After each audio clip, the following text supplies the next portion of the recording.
a song. When I started balling, I was young. Whew.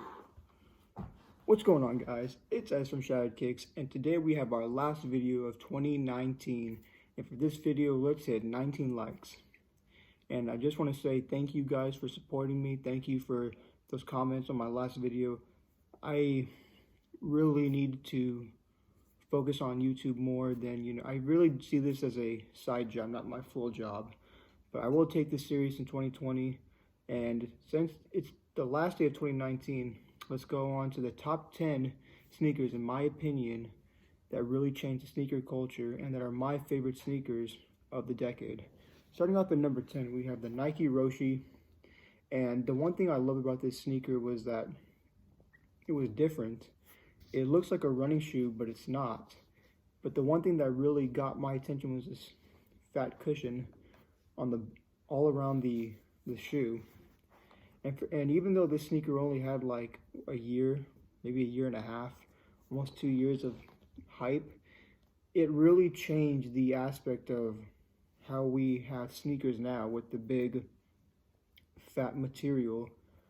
And there's another sneaker on here that really, in my opinion, was inspired by the Roshi, but we'll get into that down the line. And so now for number 9, we have the Nike Kurachi. The one thing about this sneaker is that, like, it's different, they brought back a sneaker that was never retroed before, and this only had a year, maybe 2 years in my area, and for the sneaker culture, it really showed that, like, it's old shoe, no, the technology didn't change, so it's old technology and old shoe meets the modern world, which is amazing, because for the sneaker culture and just the streetwear culture, it's just about bringing back the old. And this sneaker was a hit. It sold out some places, and it's still popular in my area. I still wear mine, not ashamed. And coming into number 8, we have the Vans Old School in the classic black and white. Now, the one thing about this sneaker was that this thing was huge in my high school years. Back when I was a junior, it seemed like everybody and their grandmas were rocking this silhouette and this sneaker. The one thing about this shoe that I really enjoy is that it's sleek, it's simple, and it really showed that you don't have to be a skater to wear skater shoes. And my biggest thing was because the area that I was living at, people would call you a poser if you weren't a skater, if you wore skater shoes. They were serious about what you wore. And so the fact that everybody, like Kanye West, Kim Kardashian, Travis Scott, and everybody just rocking a pair of these sneakers, it was just, it really helped people like me who are not skaters to rock shoes like this. And it really completely changed that we would go from mesh to nylon to now canvas. And that was number 8. Let's go into number 7. Number 7, we have the Air Force One, but I'm going to specifically talk about the black Air Force Ones. These shoes were a meme, and they were basically a statement meme saying, you don't care about the rules, the law, you're down to throw your life away, type of stereotype, like something like that for the people who wore these black shoes. For me, the Air Force One was never really a hype shoe because there were people in my area that wore these, but it was very rare, and I started to see more people with black Air Forces now in my college days, only because of that meme. And I wasn't aware of the meme until one of my friends sent me the meme, and I was like, oh wow, it's kind of funny. But that's the Air Force One at number, I believe I said 7. Yes, I said 7. And number 6, the Pharrell Williams shoe. I'm not specifically talking about this shoe in general, but Pharrell Williams himself really changed the way the sneaker culture is, because back in the day, we would never wear something like this. Something like this wouldn't really be a big thing. but now it's a really big staple in everybody's collection. You'll see a bunch of YouTubers like Kais that will have like Pharrell, stuff like this, Pharrell shoes. You got Cash Nasty, those Pharrell shoes. They're not these; they're more the higher end ones.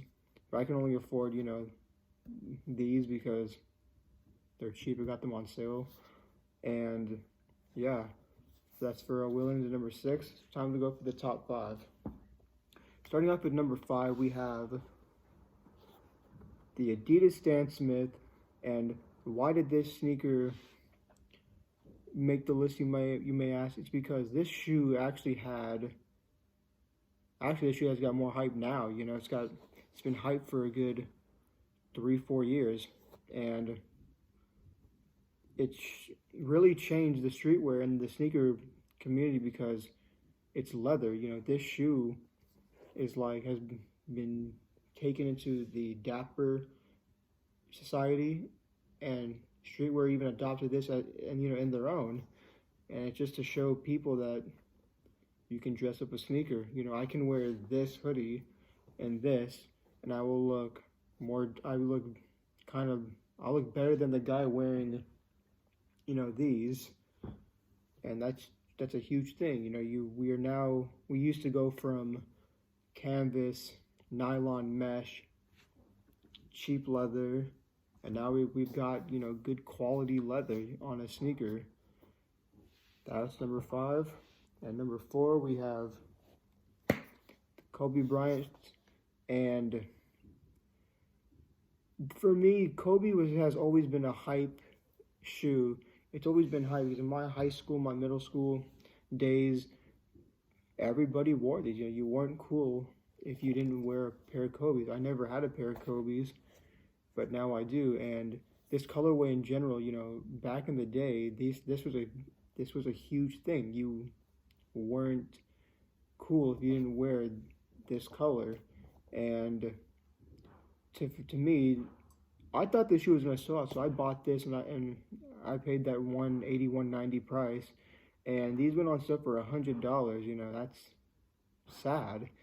And these have changed. This shoe pretty much just shows everybody in the community that times have changed. Basketball shoes are no longer it. This colorway is no longer it's no longer relevant, and it's changing. Unfortunately, it's changing the negative way. But however, the older shoes still have their hype, and the new ones have pretty much like that fallen. Coming in at number 3, we have the LeBron James, and I hate to say this, but I am putting LeBron over Kobe, and I'm not a big LeBron fan. I can't stand LeBron. However, his sneakers, they have changed the game because when he went to Miami, everything, he was like the first guy to have Miami colors. However, this is not really a Miami color. The colorway is called Floridan, and it's just different. You know what I mean? Like you don't see a lot of shoes rocking this color pattern.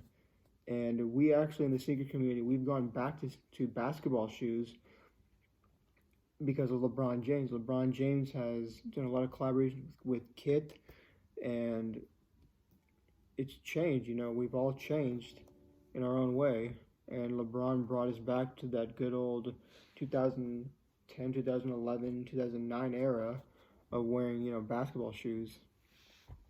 Coming in at number 2, we have the Adidas Ultra Boost, and this is a shoe, like I mentioned earlier, I really do think Adidas took some inspiration with the cushioning on the Roshi, just because just how fat that the boost is on the back and all throughout the midfoot and the forefoot.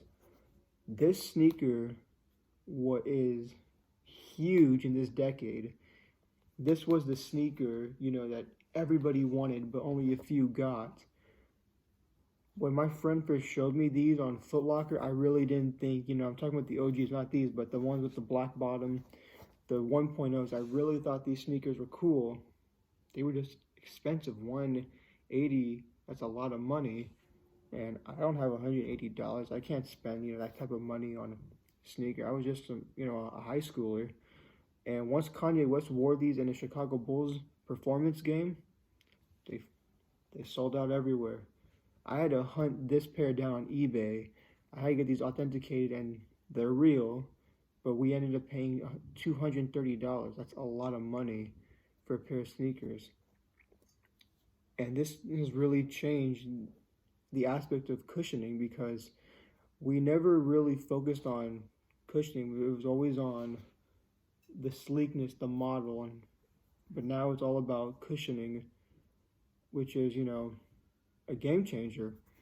And that's what Adidas has done. I think this decade's been more of Adidas than anybody else. And now it's time to get to the number one sneaker of 2019. And now finally for the number one sneaker of 2019, I think it's a tie between Jordan Brand and Kanye West. So for me, Kanye West, let's start with Adidas. Kanye West has been huge. He worked with Nike, left Nike, started with Adidas, and these things have just been crazy. They've sold out every single time. Every single restock he's ever had, it sells out. Just the numbers of Adidas, it's been just skyrocketed all throughout the time it's been, on the market. This is like this sneaker I'm holding right now. It's real, and for anybody who's watching this that doesn't have a pair of these, they may be saying, I'm holding their Grail in my hands, and just in general, like I said earlier, Adidas has just been changing the game. They've been working with a lot of different people, and Kanye West is one of the biggest influencers, of today, and probably of all time. And now with Jordan Brand, you just can't beat Jordan Brand. They're always going to be number one no matter what you do. They'll always have somewhere in the top three, the top two, and just or just number one. I'm at a tie between Jordan Brand and Adidas, because Jordan has done so many things, like Off-White collaborations, Travis Scott collaborations, and we just don't, we just can't count Jordan out. No matter what happens, Jordan Brand will always be sitting at the number one spot with or without somebody. But I do believe in 2019, these two sneakers, Kanye West has not jumped over Jumpman in my opinion, and Jumpman is still over Kanye. However, Kanye is right on Jumpman's tail, and I can't wait for 2020. I really do believe 2020 is going to be the biggest and the most anticipated battle of all time. And guys, that's it for this video. Let's hit, like I said earlier, 19 likes. Thank you for watching. Hit that red button, subscribe, and I will catch y'all in the next year.